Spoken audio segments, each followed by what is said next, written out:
شب برات کی فضیلت۔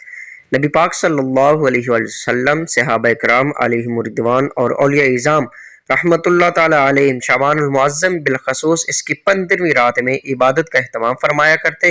ام المومنین سیدہ عائشہ صدیقہ رضی اللہ تعالیٰ عنہ فرماتی ہیں، میں نے حضور نبی پاک صلی اللہ علیہ وسلم کو شعبان المعظم سے زیادہ کسی مہینے میں روزہ رکھتے نہ دیکھا۔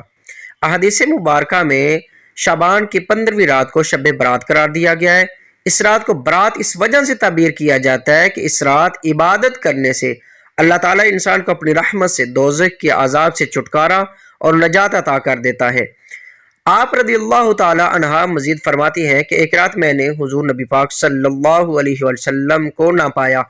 میں آپ صلی اللہ علیہ وسلم کی تلاش میں نکلی تو آپ مجھے جنت البقیع میں مل گئے۔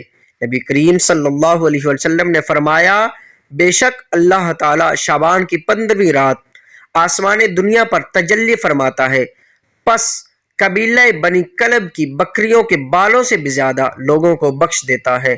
سبحان اللہ۔ معلوم ہوا کہ شب برات میں عبادت کرنا، قبرستان جانا نبی رحمت صلی اللہ علیہ وسلم کی سنت مبارکہ ہے۔ اللہ تعالیٰ مجھے اور آپ کو عمل کی توفیق